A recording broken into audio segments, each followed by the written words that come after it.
Shalom, que a graça e a paz do Senhor Jesus, o Messias Yeshua, possa estar sobre todos vocês. Hoje nós chegamos ao terceiro dia da nossa jornada de 60 dias, das ruínas ao perdão. Nos primeiros dias, Deus nos conduziu a reconhecer nossas ruínas e, em seguida, a receber a consolação. Mas existe uma verdade espiritual que precisamos compreender. O consolo de Deus nunca substitui a transformação que Deus deseja realizar em nós. Há pessoas que recebem conforto, mas continuam vivendo da mesma maneira. Recebem oração, mas não mudam suas atitudes. São fortalecidas por Deus, mas insistem nos mesmos caminhos que as levaram ao sofrimento. Por isso, o tema de hoje é esperança depois da disciplina. Não estamos falando de um Deus que castiga por prazer. Estamos falando de um pai que corrige porque ele ama. Existe uma diferença enorme entre punição e disciplina. A punição olha para o passado e aplica uma sentença. A disciplina olha para o futuro e forma o caráter. Se compreendermos essa diferença, entenderemos Jeremias 29 de uma maneira completamente nova. Existe um erro muito comum quando lemos Jeremias 29. Muitas pessoas conhecem apenas o versículo 11. E ele diz: Porque eu bem sei os pensamentos que tenho a vosso respeito. Mas poucas perguntam: para quem Deus disse isso? Essa promessa não foi dada a um povo vivendo prosperidade. Essa promessa foi dada a homens e mulheres que estavam no exílio. Eles haviam perdido Jerusalém, o templo estava destruído, suas famílias estavam dispersas, sua identidade nacional havia sido profundamente abalada. Humanamente falando, esse povo parecia que tudo havia terminado. E justamente nesse momento, Deus vai fazer essa declaração: Eu é que sei os pensamentos que tenho a vosso respeito, pensamentos de paz e não de mal, para vos dar um futuro e uma esperança. Jeremias 29, 11. Observe algo extraordinário. Deus não diz, vocês sabem. Ele diz, eu sei. Porque quando atravessamos um tempo difícil, nossa vida às vezes traz para nós uma confusão. Nossa visão fica limitada pelo sofrimento. Enxergamos apenas o presente. Mas Deus continua vendo o propósito. Israel via Babilônia, Deus via Jerusalém restaurada. Israel via disciplina, Deus via restauração. Israel via derrota, Deus via um povo sendo transformado. Essa é a primeira grande lição de hoje. A esperança cristã não nasce daquilo que conseguimos enxergar. Ela nasce da confiança naquele que conhece o fim desde o princípio. Enquanto Jeremias anunciava a verdade, existiam falsos profetas dizendo exatamente aquilo que o povo queria ouvir. A falsa esperança e a esperança verdadeira. Os falsos profetas afirmavam: o exílio vai acabar logo. Tudo voltará ao normal rapidamente. Mas Jeremias dizia: o processo ainda continuará. Humanamente, qual mensagem parecia melhor? A dos falsos profetas? Entretanto, somente Jeremias estava transmitindo a palavra do Senhor. Isso nos ensina um princípio muito importante. Nem toda mensagem que nos anima vem de Deus. Nem toda mensagem que nos confronta é negativa. A verdadeira profecia não é aquela que alimenta nossas expectativas, é aquela que revela a vontade do Eterno. Vivemos uma época em que muitas pessoas confundem esperança com ilusão. A ilusão diz: nada difícil acontecerá. A esperança bíblica diz: mesmo durante o processo, Deus continua sendo fiel. A ilusão promete soluções imediatas. A esperança ensina perseverança.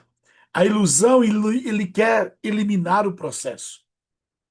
A esperança dá sentido ao processo. Jeremias nunca prometeu que o exílio terminaria naquela semana. Ele ensinou o povo a permanecer fiel enquanto esperava. Talvez a parte mais surpreendente desta carta esteja em Jeremias 29, 5 e 7. A ordem de construir, de plantar e de viver ainda no momento em que estavam escravos. Deus ordena ao povo: construam casas, plantem, casem-se, tenham filhos, orem pela cidade. Imagina ouvir isso vivendo na Babilônia. Talvez alguém perguntasse: Senhor, por que construir aqui se esta não é a minha terra? A resposta de Deus é profunda, porque a esperança no futuro não pode produzir negligência no presente. Quantas pessoas vivem esperando o dia em que Deus mudará sua vida, mas deixam de administrar aquilo que Deus já colocou em suas mãos? Espera uma empresa maior, mas não administra bem a pequena empresa que tem. Esperam prosperidade, mas desperdiça os recursos atuais, gastando dissolutamente. Esperam crescimento espiritual, mas negligencia a oração, a leitura da palavra, uma vida de santidade. Esperam grandes oportunidades, mas não são fiéis nas pequenas responsabilidades. Jeremias ensina que a esperança bíblica nunca é passiva. Ela trabalha, ela constrói, ela planta, ela permanece fiel enquanto espera. E talvez seja a palavra que alguém precisava ouvir hoje. Não coloque sua vida em modo de espera.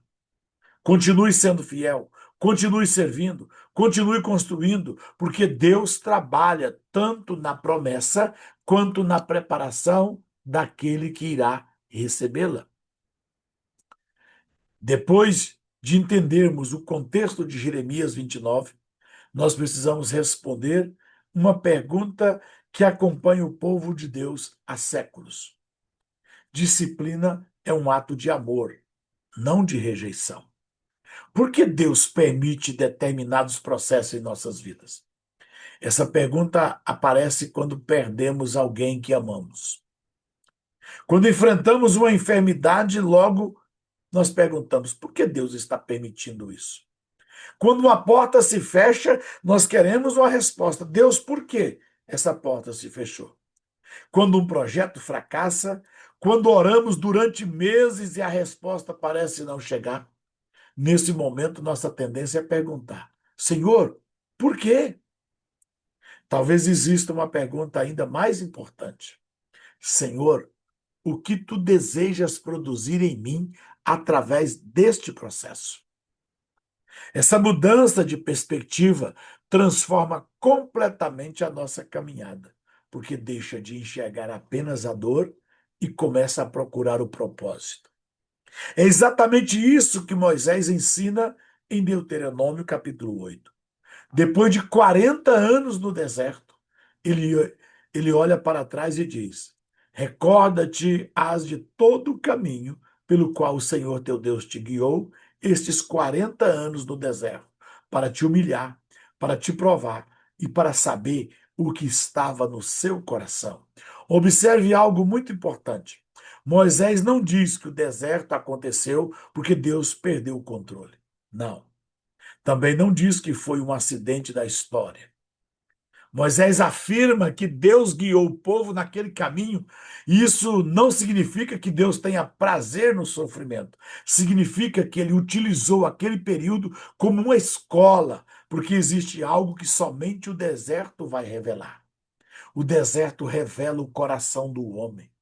Enquanto tudo está bem, é relativamente fácil dizer que confiamos em Deus. Mas quando os recursos diminuem, quando os planos mudam, quando o futuro se torna incerto, descobrimos onde realmente está nossa confiança. Foi exatamente isso que aconteceu com Israel. O Egito havia saído da geografia deles, mas ainda não havia saído do coração deles. Eles haviam atravessado o Mar Vermelho, mas continuava pensando como escravo. Receberam o maná, mesmo assim murmuravam. Viram água sair da rocha, mesmo assim desconfiavam. Receberam a Torá em algo extraordinário, mas ainda assim eles construíram um bezerro de ouro. Então compreendemos que Deus não estava apenas conduzindo um povo para Canaã, estava preparando aquele povo para viver em Canaã, porque uma terra santa não transforma um coração rebelde. Primeiro, o coração precisa ser transformado. Essa é uma verdade que continua atual até hoje. Nós pedimos que Deus mude nossas circunstâncias, mas muitas vezes Deus começa mudando nossa maneira de pensar. Nós pedimos prosperidade, Deus desenvolve em nós responsabilidade. Pedimos crescimento, Deus produz em nós, primeiro, maturidade. Nós pedimos que Deus abra portas e Deus trabalha primeiramente no nosso caráter. Por quê? Porque Deus sabe que uma bênção entregue antes da formação do caráter pode tornar-se motivo de destruição. Moisés continua dizendo: como um homem disciplina seu filho, assim o Senhor teu Deus te disciplina. A disciplina de um pai. Essa comparação é extraordinária. Ela não compara Deus a um carrasco. Não. Compara Deus a um pai. Não compara Deus a um tirano. Deus é um pai. Deus é pai. E isso muda completamente nossa compreensão. Um pai amoroso não corrige porque odeia o filho. Corrige porque ama. Porque enxerga o futuro daquele filho.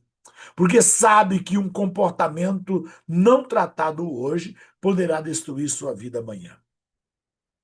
Na tradição hebraica, a palavra usada para essa disciplina é iassá, e significa instruir, educar, corrigir e formar. Não descreve uma exploração de ira, descreve um processo educativo. Essa ideia foi desenvolvida pelos sábios judeus através do conceito de mussá. Mussá é muito mais do que conhecer um erro. Mussá é permitir que a verdade transforme o caráter. Essa diferença é fundamental. Há pessoas que sofrem por causa das consequências de suas escolhas.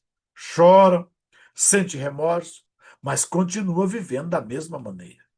O verdadeiro arrependimento bíblico, chamado de techuvá, produz um retorno, produz mudança, produz transformação. É exatamente isso que Deus deseja. Ele não procura apenas pessoas emocionadas. Ele quer encontrar pessoas transformadas. Quando chegamos no Novo Testamento, percebemos que o autor do livro de Hebreus não apresenta uma nova doutrina. Hebreus 12 vai nos confirmar a Torá. Ele confirma aquilo que Moisés já havia ensinado. Em Hebreus 12, 11, nós lemos: toda disciplina com efeito no momento não parece ser motivo de alegria, mas de tristeza. Depois, entretanto, produz frutos pacíficos de justiça aos que têm sido por ela exercitados. Gosto muito da honestidade desse texto. A Bíblia nunca romantiza a dor. Ela não manda fingir que sofrer é agradável. Ela reconhece que o processo dói, que mudar hábitos dói, que reconhecer erros dói, que abandonar o orgulho dói. Mas existe uma palavra que muda completamente esse versículo: depois. Existe um depois. Depois do deserto vem Canaã. Depois do exílio vem o retorno. Depois da disciplina vem o fruto. Esse depois é a esperança do cristão, porque Deus nunca encerra sua obra na dor. O sofrimento não é o destino, é uma etapa. Mas Hebreus acrescenta algo ainda mais profundo. O fruto não é produzido simplesmente porque alguém sofreu. O texto afirma que ele aparece naqueles que foram exercitados pela disciplina. Isso significa que duas pessoas podem atravessar exatamente o mesmo processo. Uma sai mais humilde e a outra sai mais amarga.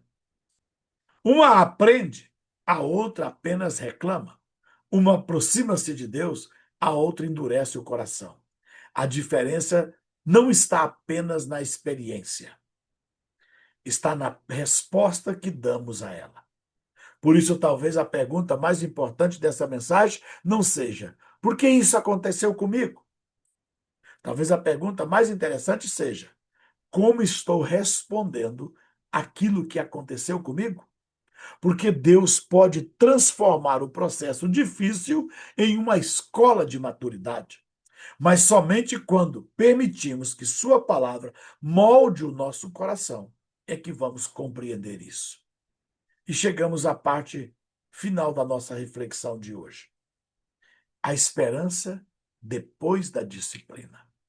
Até aqui aprendemos que Jeremias escreveu para um povo que estava vivendo o exílio, que a esperança verdadeira não elimina o processo e que a disciplina de Deus possui um propósito formador. Mas existe um ponto que precisa ser esclarecido para que não cometamos erro muito comum na interpretação das Escrituras. Nem todo sofrimento é disciplina. Essa afirmação é extremamente importante.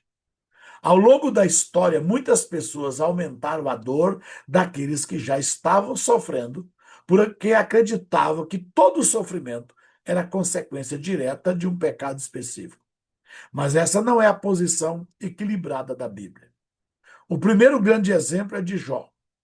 Jó perdeu seus bens, perdeu seus filhos, perdeu sua saúde, e imediatamente seus amigos começaram a procurar um pecado escondido em Jó. Para eles havia apenas uma explicação: se você está sofrendo, certamente está sendo castigado por Deus. Entretanto, quando chegamos ao final do livro, descobrimos que Deus não aprovou aquela maneira de interpretar o sofrimento de Jó. Os amigos de Jó estavam errados. Eles falaram muito sobre Deus, mas compreenderam pouco sobre aquilo que Deus estava fazendo. Essa mesma ideia aparece em João capítulo 9. Os discípulos encontram um homem cego de nascença e perguntam a Jesus: quem pecou? Este ou seus pais para que nascesse cego? Observa que eles ofereceram apenas duas possibilidades. Ou o homem pecou, ou seus pais pecaram. Mas Jesus respondeu, dando outra perspectiva. Nem ele pecou, nem seus pais, mas foi para que se manifestasse nele as obras de Deus. O Senhor rompe aquela lógica simplista. Ele mostra que nem toda enfermidade, nem toda dificuldade, nem todo sofrimento podem ser explicados da mesma maneira. Existem sofrimentos que não são sequência das nossas escolhas. Outras decorrem das escolhas de terceiros. Alguns são fruto da injustiça deste mundo. Outros fazem parte da perseguição daqueles que desejam viver piedosamente. Há também processo que, simplesmente, não compreendemos completamente nesta vida. Por isso precisamos ter muito cuidado antes de afirmar: isso aconteceu porque Deus está castigando você. Essa postura nunca produzirá consolo. Ao contrário, frequentemente aumenta o peso de quem já está ferido. A Bíblia nos ensina outro caminho. Quando estou passando por uma crise, devo perguntar: Senhor, existe algo que desejas me ensinar? Mas quando outra pessoa está sofrendo, minha primeira responsabilidade não é julgá-la, é amá-la, é orar por ela, é ajudá-la a permanecer firme. É exatamente isso que encontramos também na tradição do povo de Deus. O Talmud, no Tratado Barakot, quinto A ao quinto B, orienta que as pessoas examinem suas próprias vidas durante os períodos difíceis de aflição. Entretanto, a mesma passagem descreve, através do Rabi Yohanan, visitando enfermos, estendendo-lhes a mão e ajudando-os a levantar-se. O foco não é romantizar a dor, mas unir exame pessoal com misericórdia e cuidado do próximo. Essa é uma mensagem belíssima. Antes de oferecer respostas prontas, ofereça sua mão. Antes de julgar, Ofereça compaixão. Foi exatamente assim que o nosso Senhor Jesus caminhou entre os homens. Depois de tudo isso, Hebreus também nos apresenta uma conclusão extraordinária: o fruto da disciplina. A disciplina produz fruto pacífico de justiça. Perceba que o objetivo nunca foi apenas fazer a pessoa sofrer. O objetivo é produzir fruto. Quando Deus trabalha em nossas vidas, Ele espera que algo mude. As nossas palavras, as nossas atitudes, nossa maneira de administrar, nossa maneira de tratar as pessoas, nossa humildade, nossa fidelidade, nossa capacidade de pedir perdão, nossa disposição de reparar aquilo que foi quebrado.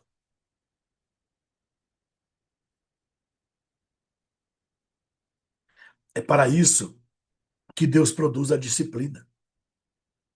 Caso contrário, teremos passado pelo processo sem aprender a lição. E esse é um dos maiores perigos da vida espiritual. Sair do deserto levando o deserto dentro do coração. Israel podia voltar para Jerusalém e continuar vivendo como viviam na Babilônia. Da mesma maneira, uma pessoa pode sair de uma crise financeira e continuar gastando sem responsabilidade. Uma pessoa pode sair de um conflito e continuar alimentando o seu orgulho. Uma pessoa pode receber perdão e continuar repetindo os mesmos comportamentos. É por isso que Moisés repetia constantemente uma palavra: lembra-te, porque a memória protege o aprendizado. Quem esquece as lições do passado normalmente repete os mesmos erros no futuro. Se eu tivesse que resumir toda a mensagem que nós estamos aqui, eu faria ela em uma única frase. E ela seria essa: não desperdice a correção. Talvez Deus tenha usado uma circunstância para mostrar algo que precisava mudar. Talvez uma conversa difícil tenha revelado uma área que ainda necessita de tratamento. Talvez uma porta fechada tenha impedido um caminho que pareceria bom, mas que não era o melhor. Talvez uma espera prolongada esteja forjando em você uma maturidade que não seria produzida de outra maneira. Não transforme a disciplina em inimiga. Pergunte ao Senhor: o que ainda preciso aprender? Que hábitos preciso abandonar? Que atitude, Senhor, eu preciso ser transformado? Como posso sair deste processo mais parecido com Cristo? Porque existe uma diferença enorme entre apenas sobreviver uma crise e permitir que Deus use esta crise para nos transformar. Jeremias termina mostrando que Deus promete um futuro e uma esperança. Mas essa esperança passa por um caminho, o caminho de busca. Busca através da oração, através do arrependimento, através do retorno, através da transformação. E essa contínua busca pode levar você a uma esperança. E essa continua sendo a esperança da igreja hoje. Não uma esperança construída sobre promessas fáceis, mas uma esperança fundamentada na fidelidade de Deus. A disciplina não foi a última palavra para Israel. A Babilônia não foi a última palavra. O exílio não foi a última palavra. A última palavra foi restauração. E quando permanecemos nas mãos de Deus, também não será a dor que definirá o fim da nossa história. A última palavra continua sendo a graça, a fidelidade e o cumprimento das promessas do Senhor. Por isso, passamos por disciplina. E a disciplina deve ser amada por nós. Por isso, passamos por desertos. E no deserto, revelamos o nosso coração. Não abandones a disciplina. Deus está nos corrigindo, nos disciplinando, porque Ele tem um fim melhor para nós. Não fique focado apenas no processo, no momento. Pergunte ao Senhor: Senhor, aonde essa disciplina, esse deserto, esta correção vai me levar? Nós estamos numa jornada. Deus tem algo melhor para nós no futuro. E eu espero que cheguemos juntos lá. Amém? Vamos orar? Pai eterno, Deus de Abraão, de Isaque e de Jacó, nós nos colocamos diante de Ti com humildade. Reconhecemos que muitas vezes resistimos à Tua correção e interpretamos os processos apenas pela dor que sentimos. Dá-nos um coração ensinável, capaz de discernir a diferença entre a disciplina que forma e a acusação que destrói.